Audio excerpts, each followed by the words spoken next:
Shalom, bien-aimés dans le Seigneur, nous sommes dans la joie de pouvoir partager ce moment pour la gloire de notre Seigneur Jésus. Nous sommes dans la joie de bénéficier du souffle de vie, de bénéficier de la grâce du Seigneur, de bénéficier de sa protection, de bénéficier de son soutien, de son assistance.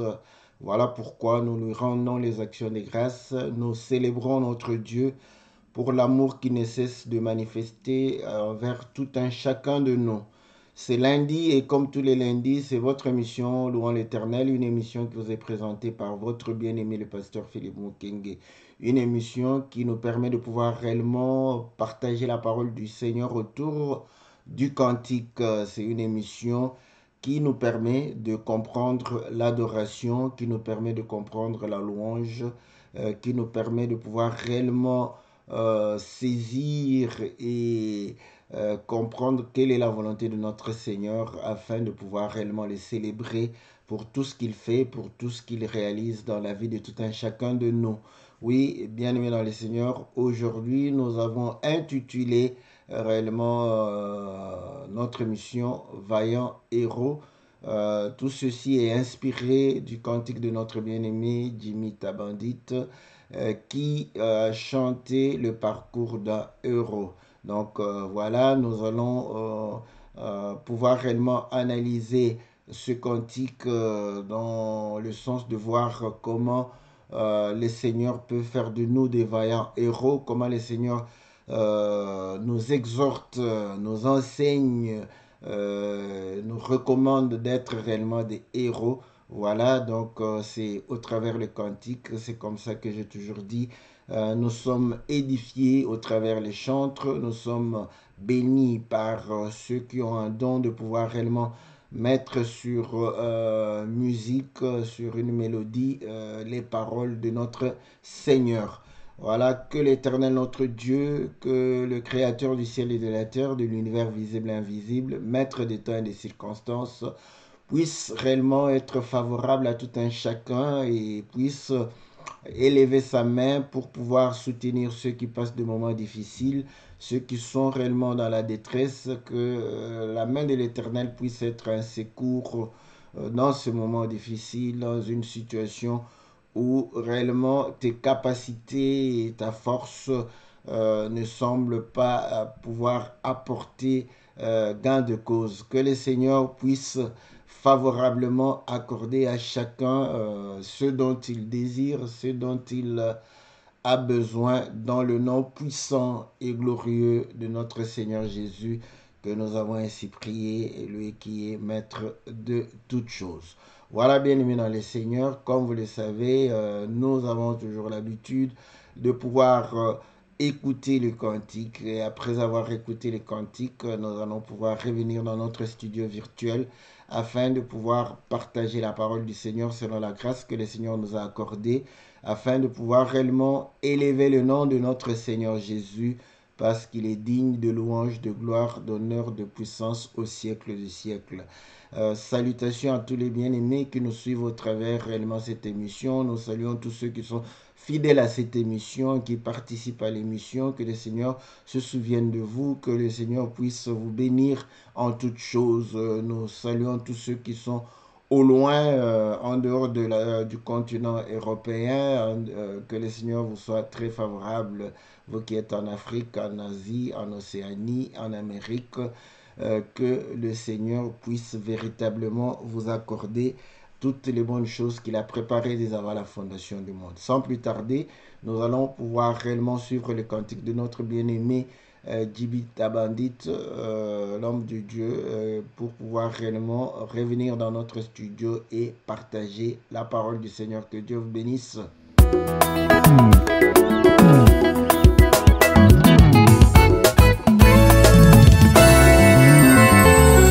Quand je me réveille au milieu des tourments, mon regard vers les serpents des reins, mon Seigneur, tu es ma paix.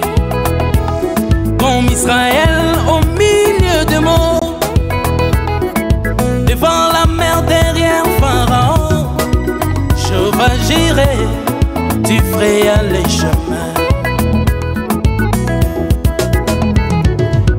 me réveille au milieu des combats, mon regard sur la croix, mon Seigneur, tu es ma victoire.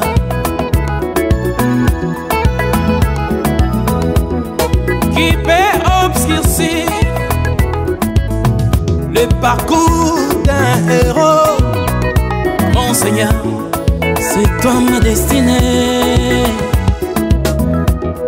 Mes lendemains sont entre ta main. L'Éternel est mon berger, je ne manquerai de rien. Je ne manquerai de rien. Mon Rédempteur est vivant. Je ne manquerai de rien. Je ne manquerai. Quand les jours nouveaux parlera pour moi, je ne manquerai de rien. De la prison à la primature, je ne manquerai de rien. De la vallée à la montagne, je ne manquerai de rien. Oui, c'est le parcours d'un héros. Je ne manquerai de rien. Il n'y a pas de héros sans combat. Je bénis mes ennemis, car grâce à eux, je deviens de plus en plus fort. Mais voici devant Jéricho, mon héritage est barricadé. Ta parole c'est ma trompette qui me donne la victoire. Sans crainte mais confiant, j'avancerai. Ta parole c'est ma trompette qui me donne la victoire. L'enchantement ne peut rien contre Jacob, ni la divination contre un élu. Je suis plus qu'une gars en Jésus mon Seigneur, compagnon de mon parcours. Les enchanteurs rougiront. Je suis plus qu'une gars en Jésus mon Seigneur, changer les arrêts de terre. Je suis plus que le gars en Jésus mon Seigneur, compagnon de mon parcours. Nous sommes de la postérité du grand roi David. Nous n'avons pas peur des combats. Si l'Éternel est pour moi, qui sera contre moi? Mais quand je marcherai dans l'ombre de la mort, et mon milieu du ténèbre, la lumière jaillira. Des promesses dans ta parole me feront voir les jours, car mon Dieu est fidèle. Qui peut obscurcir le parcours d'un héros? Mon Seigneur, c'est toi ma destinée. Mes lendemains sont entre ta main.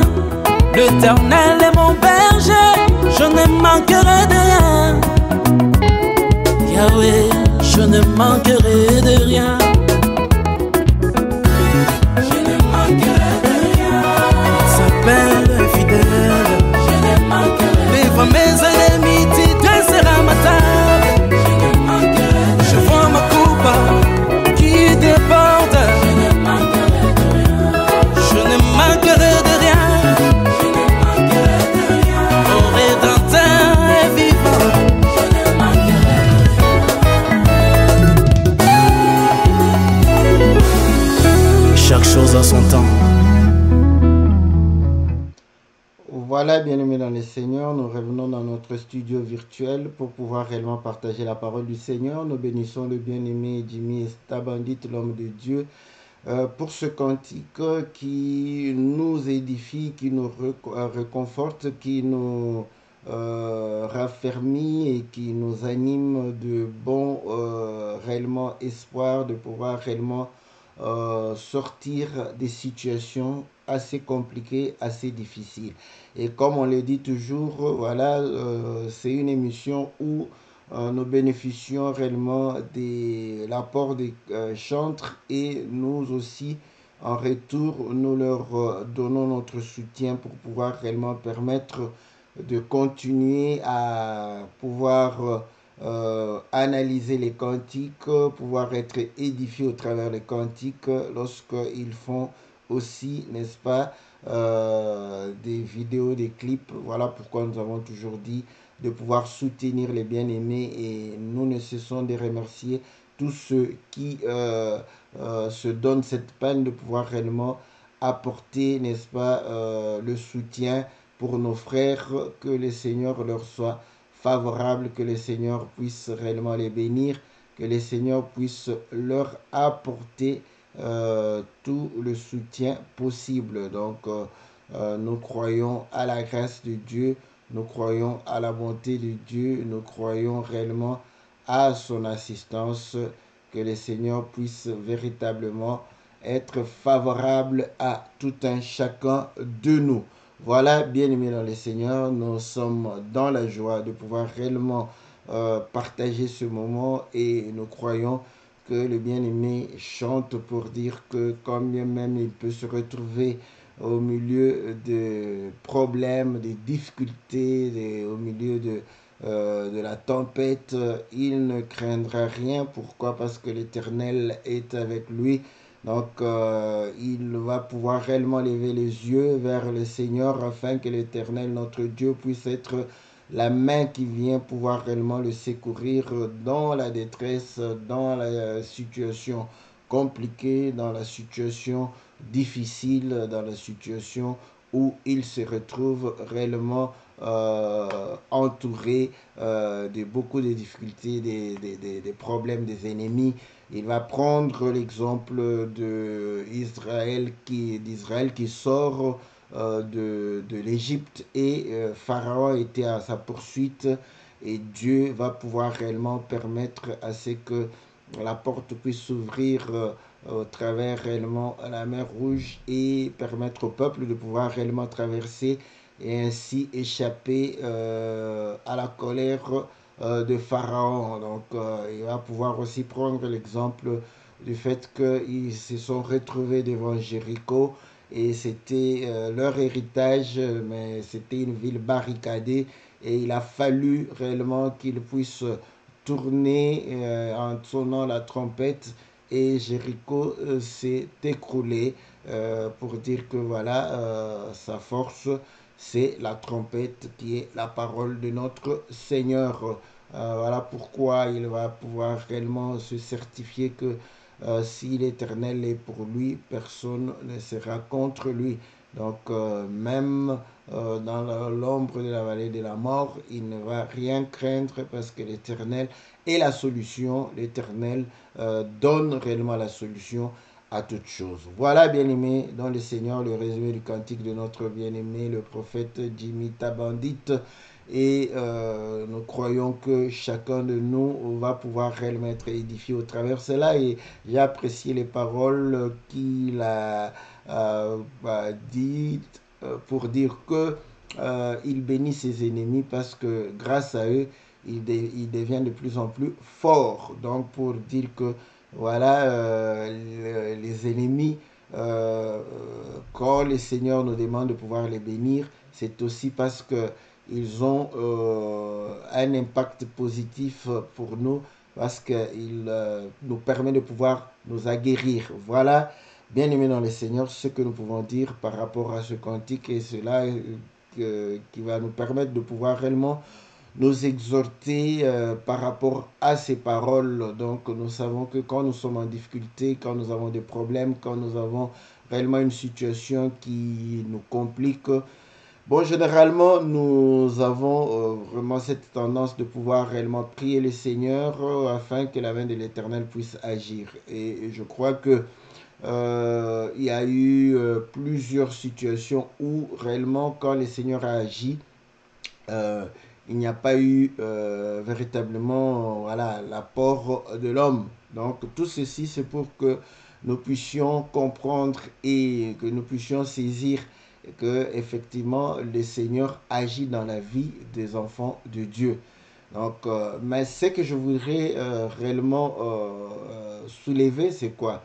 Parce que nous avons tendance à devenir irresponsables de nos situations. C'est ça, c'est que Aujourd'hui, je voudrais insister pour que nous ne puissions pas comprendre que la grâce de Dieu sur nous doit nous rendre irresponsables devant des situations, devant les problèmes. C'est-à-dire que nous ne pouvons, nous croisons les bras afin que l'Éternel puisse véritablement agir. Le Seigneur, dans sa pensée, n'est-ce pas, c'est de nous faire comprendre que c'est lui qui agit.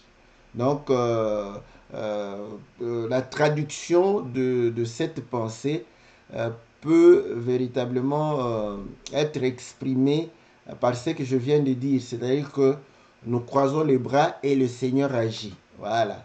Mais curieusement, tout en disant que c'est le Seigneur qui agit, le Seigneur n'aime pas que nous puissions croiser les bras. C'est ça, ce que nous voulons pouvoir réellement parler. Parce qu'il dit, il bénit ses ennemis parce qu'il le rend de plus en plus fort.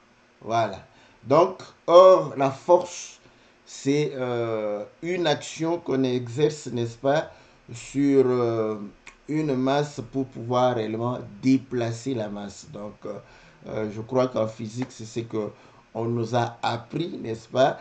Quand vous exercez une pression, n'est-ce pas, pour pouvoir réellement déplacer une masse quelconque, un poids, donc vous allez exercer une force là-dessus pour pouvoir réellement déplacer, n'est-ce pas, l'objet, déplacer la masse ou le poids que vous avez.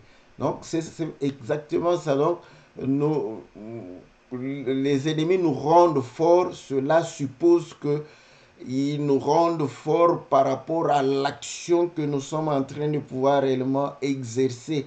Donc, ils ne nous rendent pas forts parce que nous croisons les bras, mais nous rendent plus forts parce que nous agissons. Voilà. Donc, ici, nous comprenons que pour que l'ennemi puisse te rendre plus fort, il faut que tu agisses.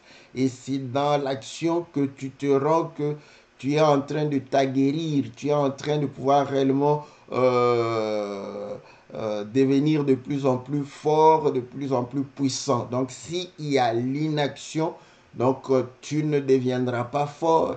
S'il y a l'inertie, tu ne peux pas t'aguerrir. Voilà, donc nous comprenons que ceci semble être contradictoire par rapport à la reconnaissance que nous avons envers Dieu, parce que nous reconnaissons ce n'est pas nous, c'est Dieu qui agit, mais Dieu, n'est-ce pas, est esprit, et comme on le dit toujours, l'esprit pour agir, n'est-ce pas, se sert, n'est-ce pas, du matériel, se sert de nos corps, de notre chair pour pouvoir agir.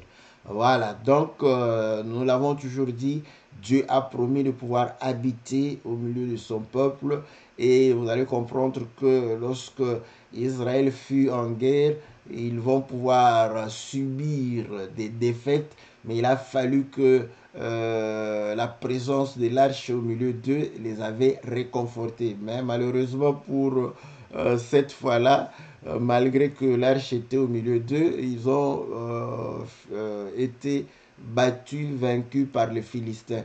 Mais ce que nous prenons comme leçon est que la présence de l'arche au milieu dans le camp d'Israël, c'était réellement cet encouragement-là qu'ils avaient pour dire que voilà, nous allons pouvoir vaincre. Et cet exemple aussi est bon. Pourquoi? Pour que nous puissions comprendre que Dieu n'habite pas au milieu, n'est-ce pas, d'un sanctuaire souillé. Donc, lorsque nous avons souillé le sanctuaire, lorsque nous fuyons, n'est-ce pas, son sanctuaire, Dieu n'agit plus. Voilà, donc il était là, mais il a refusé d'agir parce qu'Israël était dans le péché. Voilà pourquoi ils ont été battus, n'est-ce pas? Et on a même pris l'arche pour pouvoir l'amener dans le territoire des Philistins. Donc nous comprenons une chose, que le fait que l'Éternel puisse être réellement celui qui nous accompagne, celui qui nous réconforte, qui assure réellement la victoire, n'enlève en rien l'action que nous devons poser. Je prends encore une autre image, c'est celui de David. Donc nous allons comprendre que David, n'est-ce pas, va pouvoir visiter le peuple d'Israël. Et là, il y avait Goliath. Donc, Goliath va faire... nous sommes dans les livres de 1 Samuel, chapitre, je crois, 17. Et là, David va pouvoir faire un défi pour dire que choisissez un homme et que cet homme-là puisse véritablement venir combattre avec moi. Donc, c'était le combat de deux hommes. Voilà, donc, et David va se pointer, David va terrasser Goliath. Mais qu'est-ce qui s'est passé? Après que David ait terrassé Goliath, le peuple n'était pas resté croisé les mains. Le peuple a participé, n'est-ce pas, au combat, n'est-ce pas, de David. Donc, quand David a vaincu l'obstacle qui les empêchait de pouvoir agir, et ils ont agi, donc ils sont allés, n'est-ce pas, participer à ce combat-là. Donc ceci, parce que quand nous chantons, généralement nous le chantons, j'espère que c'est dans la pensée que je suis en train de pouvoir réellement exprimer, parce que nous chantons que le Seigneur a vaincu et j'ai la victoire d'un combat que je n'ai pas moi-même vécu. Donc, vous voyez, donc pour démontrer que non, je ne suis que bénéficiaire de la victoire sans pour autant faire quelque chose. C'est pas comme ça que Dieu agit. Hein. Dieu, effectivement, c'est lui qui donne la victoire. Ça, on n'en discute pas. Donc, nous croyons que c'est Dieu qui agit, c'est Dieu qui donne la victoire, c'est lui. Donc, nous, on ne fait rien. Mais on ne fait rien en agissant. Ça, j'aime bien. Je vais prendre encore l'exemple, n'est-ce pas, de Gédéon. Ouais, l'exemple de Gédéon dans le livre de Juges, je crois au chapitre 6. Ça, c'est vraiment très éloquent, hein, l'histoire de Gédéon. Gédéon, n'est-ce pas, va subir une situation où ils étaient dominés par les Madianites et tout. Et le Seigneur vient le visiter. Et là, comme nous parlons des héros, voilà. Donc, quand le Seigneur vient auprès de Gédéon, la Bible dit ceci. Je vais chercher là où le Seigneur va pouvoir lui dire,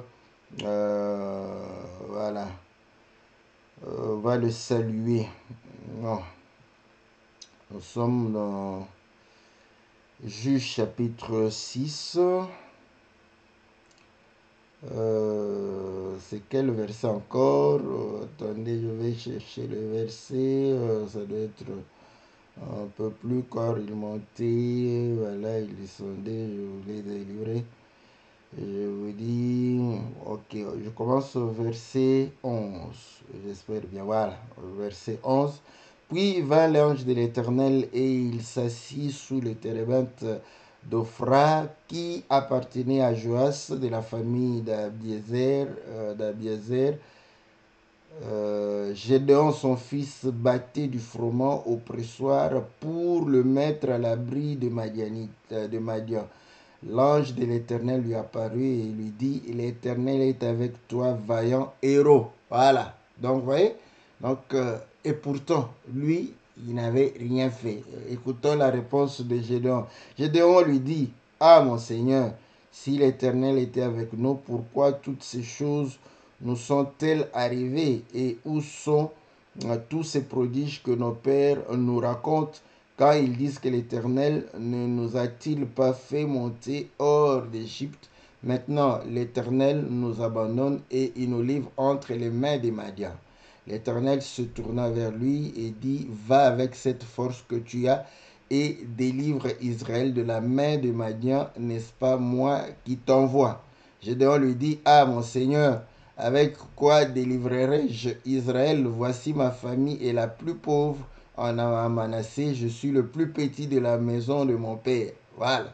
Donc ici, vous allez comprendre, c'est ça la pensée que nous avons toujours eue, que nous n'avons pas la force, nous n'avons pas la capacité, nous n'avons pas les moyens de pouvoir réellement apporter la victoire dans la situation dans laquelle nous nous trouvons. Donc c'est l'Éternel qui vient pouvoir réellement donner la victoire ou la solution à ce problème.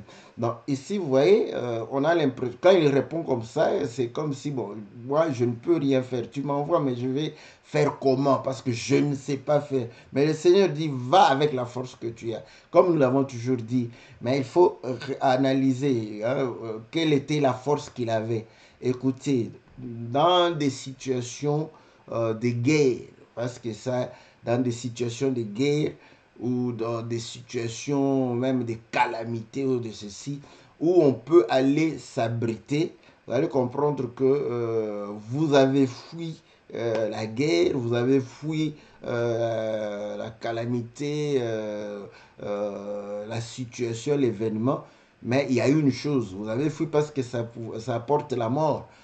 Mais quand vous allez vous cacher, quand vous allez vous mettre à l'abri, il y a encore une mort qui va vous menacer là-bas, c'est la faim. Voilà.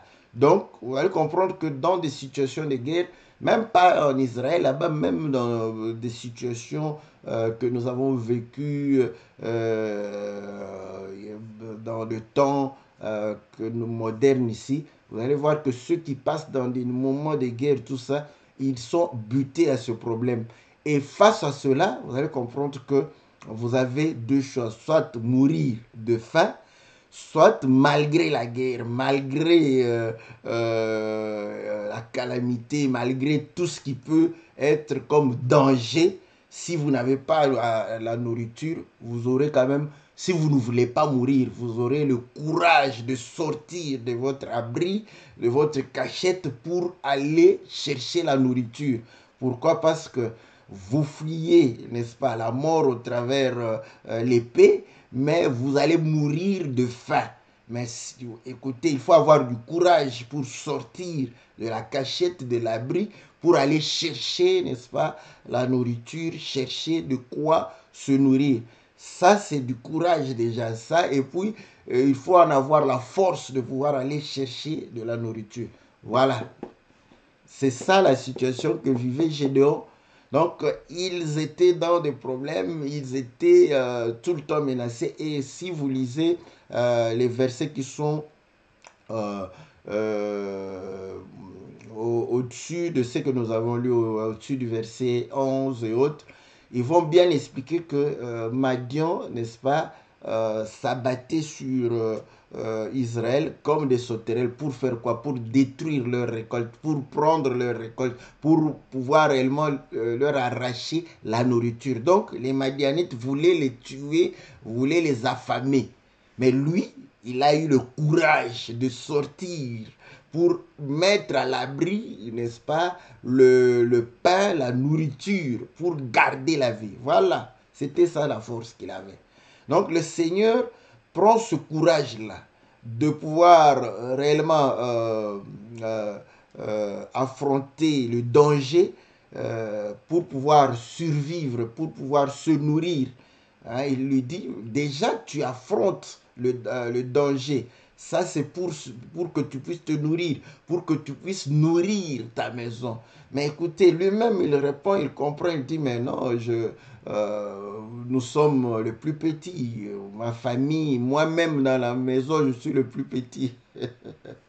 Ça, c'est bon. Là, nous pouvons comprendre, comme nous disons toujours que la parole de Dieu se réfère au Seigneur. Vous voyez, c'est ce que le Seigneur est devenu, n'est-ce pas? Parce qu'il dit que Jean-Baptiste est le plus grand de tous ceux qui sont nés d'une femme. Mais il dit le plus petit dans le royaume est plus grand que Jean-Baptiste. Donc pour montrer que c'est lui qui s'est fait petit, n'est-ce pas? Mais il avait cette capacité de pouvoir. C'est le plus jeune. Où étaient ses aînés pour aller chercher de la nourriture? Où étaient ses aînés pour pouvoir réellement mettre à l'abri la nourriture qui pourra permettre à la famille, à la maison de pouvoir réellement survivre? Mais c'est le petit, c'est le plus petit qui va pouvoir le faire. Et nous, comme nous avons pris l'exemple de David, c'est la même chose. David, c'était le plus petit, le plus jeune, le cadet de tous. Donc, le dernier, mais c'était le plus grand, le plus vaillant, le plus fort. Voilà. C'est comme ça que le Seigneur fait. Voilà pourquoi l'Écriture dit que le Seigneur confond les choses fortes par les faibles. Voilà. Vous voyez? Donc, en réalité, les faibles doivent agir.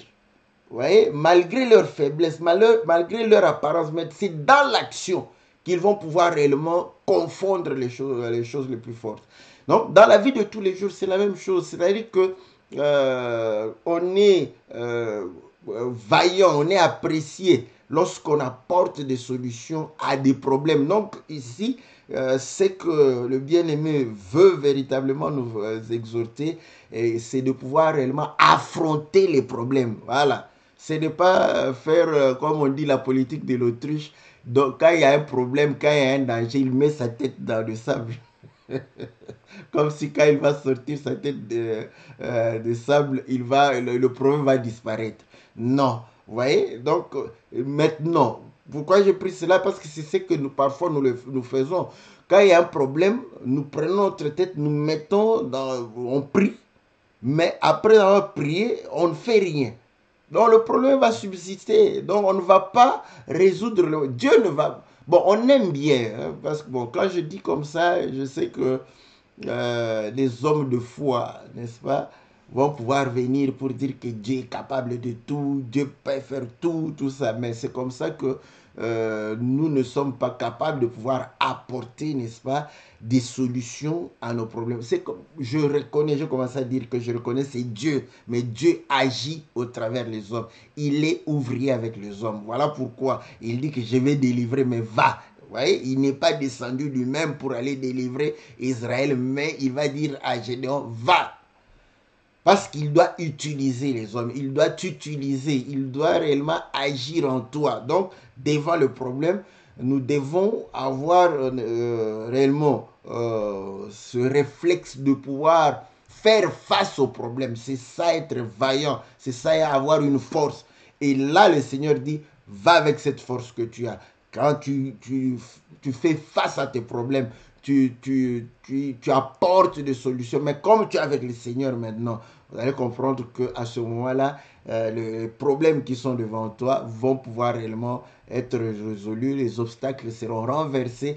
Pourquoi? Parce que tu agis avec le Seigneur. Donc, nous ne sommes pas contre le pouvoir prier, mais nous sommes contre ceux qui croient qu'ils sont vaillants seulement dans la prière. Donc dans la prière là, il va être vaillant, il va hausser la voix, il va crier, il va tourner par-ci, par-là, c'est bien, n'est-ce pas? Mais quand tu termines ta prière, tu t'assis, tu croises les bras, tu n'es plus vaillant. Voilà, tu seras un paresseux et la pauvreté va te surprendre. Tu seras quelqu'un qui sera submergé par le problème, quelqu'un qui va véritablement être englouti par le problème, emporté par les situations. Donc, il faut faire face et en faisant face, il faut le faire avec la prière. Voilà. Donc, on prie et on se met debout. C'est ce qu'Israël faisait avant d'aller combattre l'ennemi. Qu'est-ce qu'il faisait? Il priait, il consultait l'Éternel. Après avoir consulté l'Éternel, prié le Seigneur, ils se mettent maintenant en marche pour aller combattre l'ennemi. C'est ça.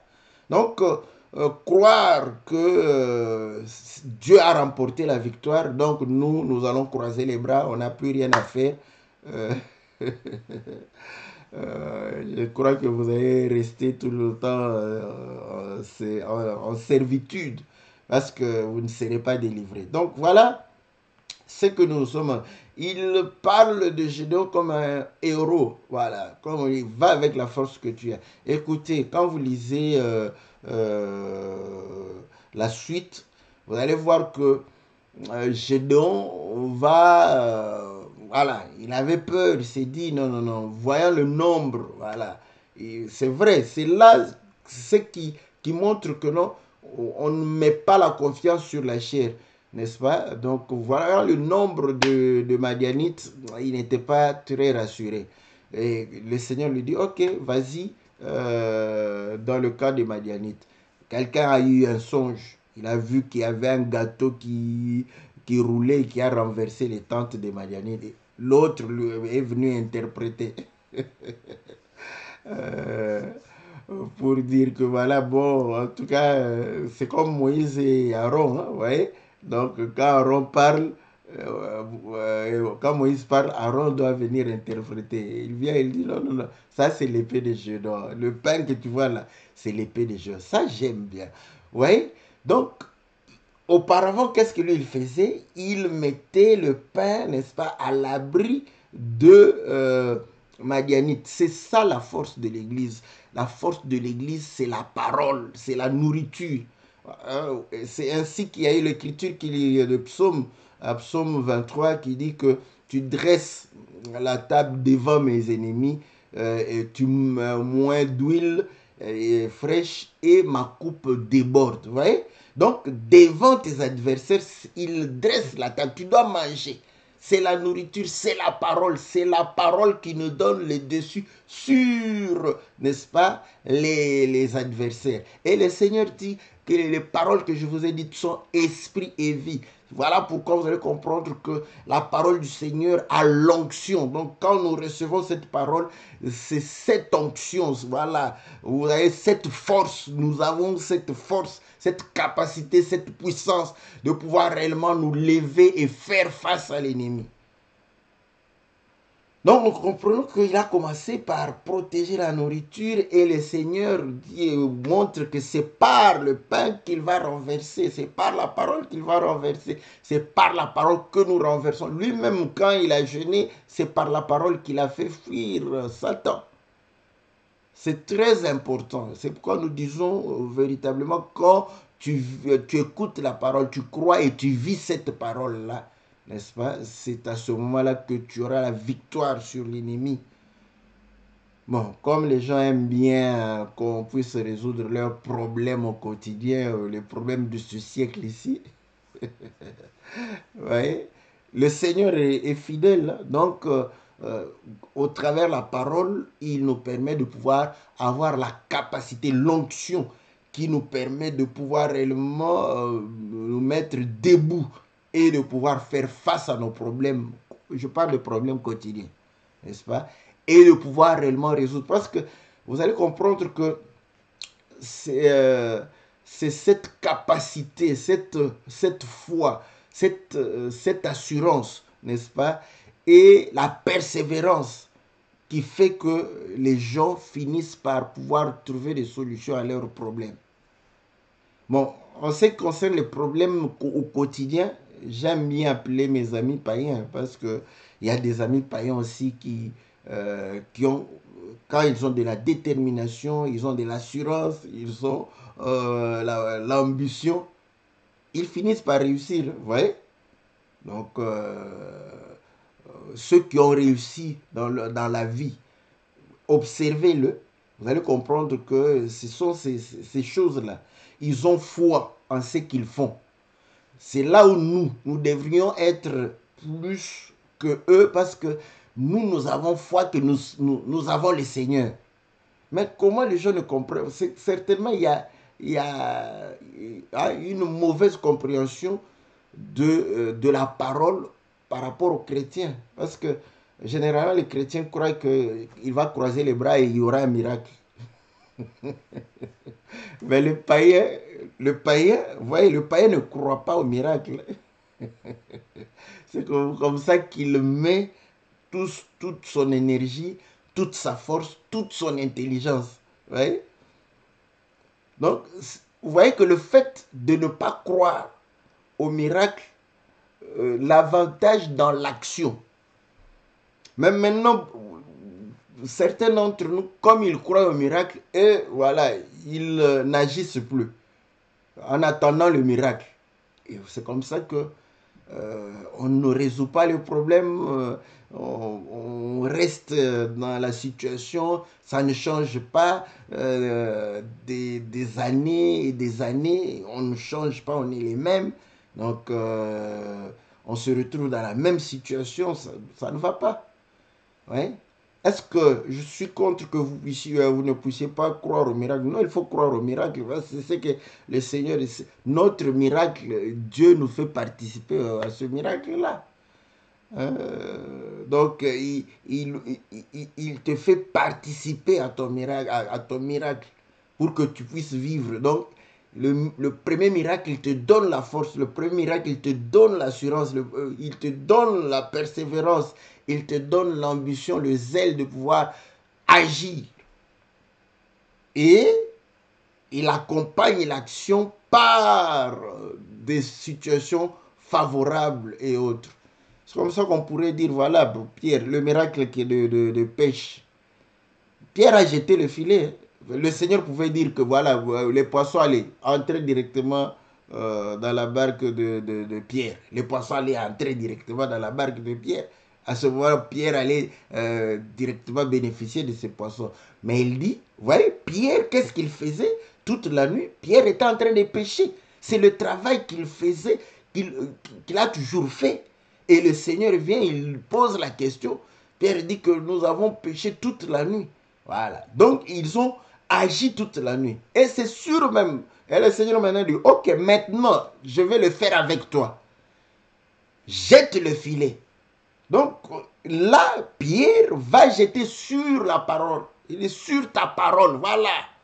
Sur ta parole, je jette le filet. Maintenant, ce n'est pas parce que moi je l'ai décidé, mais parce que j'ai cru à la parole. Et je sais qu'en agissant, il a fait la même chose, le même acte. Il n'a pas changé. Ce n'est pas il a fait un acte différent. Non, même acte. Il a jeté le filet, comme il jette toujours. Et cette fois-là, vous allez comprendre que les poissons ont été attrapés. Vous voyez? Et ce n'est pas le Seigneur qui a tiré le filet encore, mais c'est Pierre. Pierre a commencé à tirer, il dit, mais c'est trop lourd. Voilà, il a compris que non, il faut que Jean puisse l'aider et tout ça. Et voilà. Donc vous allez comprendre que c'est comme ça que le Seigneur agit. Il était capable de dire, oh, poisson, allez dans la barque. Hey, Pierre allait voir tous les poissons. Il dit, ah, ça c'est le miracle. Vous voyez, le miracle se fait au travers de l'action. C'est comme ça que le Seigneur agit. Donc, il nous permet de pouvoir réellement mettre en action la parole de Dieu. Et c'est cette fois-là, parce que nous croyons que nous le faisons avec le Seigneur. Et on devrait être plus motivé, plus ambitieux, plus zélé que le païen qui ne croit pas au miracle. Parce que là, nous croyons qu'en agissant ici, il y aura un miracle. Voilà, c'est comme ça qu'il faut aussi croire au miracle. Voilà. Donc, tu agis, tu pars travailler et tu crois que Dieu va faire le miracle. Mais tu vas souffrir, tu vas suer, tu vas peiner. Mais il y aura un miracle. Tu vas récolter, tu auras de l'argent. C'est ça. C'est comme ça que Dieu agit. Donc voilà. Et là, vous allez comprendre aussi, quand vous lisez l'histoire, le peuple était trop nombreux. Et le Seigneur dit, non, non, non, si vous allez comme ça, vous allez croire que c'est vous. Ouais? Si le Seigneur agissait sans l'homme, il n'allait pas se dire que voilà, vous allez vous approprier la victoire. Parce qu'il agit toujours avec les hommes.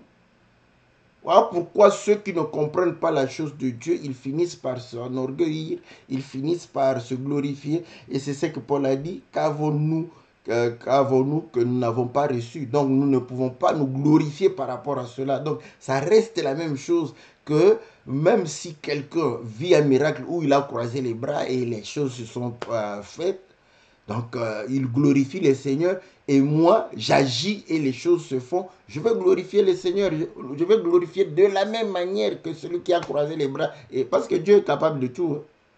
Mais je vais vous dire qu'il agit très souvent par rapport à l'action de l'homme. C'est là où Dieu agite souvent. Il agit exceptionnellement par rapport au fait que l'homme croise ses bras. Sinon, tous les chrétiens allaient devenir des paresseux. Donc, pour éviter que les gens puissent devenir des paresseux, il agit, il fait des miracles dans l'action. De temps en temps, il fait des miracles sans l'action de l'homme. Juste pour que nous ne puissions pas oublier que c'est lui qui fait toutes choses. C'est simplement ça, pour que la gloire lui revienne. C'est lui qui est déjà reconnaissant, n'est-ce pas? Il va toujours agir. Voilà. Et là, vous allez voir, il va éliminer le nombre de ceux qui devraient aller au combat, n'est-ce pas? Et ils sont restés 300 personnes. Et après cela, vous allez voir que Gédéon va leur dire, vous allez dire l'épée à l'Éternel, l'épée de l'Éternel, l'épée de Gédéon, et ils vont sonner des trompettes, vous voyez. Donc, tu dois sonner, tu dois participer à la manifestation de la parole. Et là, ils vont briser les cruches et rester avec le flambeau. Bon, on n'a pas le temps de... On a déjà enseigné sur ces choses. Donc voilà ce que nous pouvons pouvoir dire par rapport à cela. Donc vous allez comprendre que c'est exactement de cette manière que le Seigneur agit dans la vie de Jean. Nous avons pris l'exemple de David. David a combattu Goliath, mais nous devons combattre, n'est-ce pas, les petits démons qui sont restés là-bas. Donc nous devons combattre aussi, participer à ce combat-là. Donc, on peut témoigner par la foi que c'est un combat et je suis en train de bénéficier de la victoire d'un combat que je n'ai pas combattu. Oui, c'est par la foi, mais dans l'action, il faut participer, agir. Voilà. Donc, c'est ça ce que nous voudrions partager pour que nous puissions comprendre que c'est de cette manière que le Seigneur agit. Le Seigneur agit avec nous afin que nous puissions avoir la victoire sur nos difficultés, sur nos problèmes, sur les situations qui sont compliquées. Donc, il faut toujours chercher à trouver une solution. Le monde nous le montre. Face à un problème, ils réfléchissent, ils cherchent, ils agissent, ils sont dans l'action pour trouver et ils finissent par trouver des solutions. Voilà. Donc, le miracle de Dieu est dans l'action. Voilà ce que nous voudrions partager ce jour pour dire que nous sommes des vaillants, n'est-ce pas, héros lorsque nous agissons, n'est-ce pas, quand nous écoutons la parole, nous la mettons en pratique, nous sommes des vaillants. Et ce que le Seigneur a dit, celui qui écoute met en pratique, quand l'ennemi va s'élever, il va subsister parce que c'est un vaillant héros, parce que c'est quelqu'un qui a la force, qui a la puissance de Dieu avec lui. Voilà, bien aimé dans le Seigneur, c'était ce que nous avions voulu partager avec vous. Donc, n'oubliez pas de soutenir les frères et les sœurs qui chantent et qui nous édifient au travers les cantiques.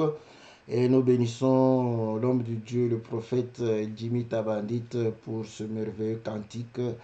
Voilà, bien aimé dans le Seigneur, nous allons pouvoir réellement nous retrouver lundi pour une autre émission Louons l'Éternel, et nous allons pouvoir nous retrouver le mercredi pour l'émission Que la Bible parle. Que le Seigneur vous bénisse, que le Seigneur vous soit très favorable, au nom puissant et glorieux de notre Seigneur Jésus. Amen.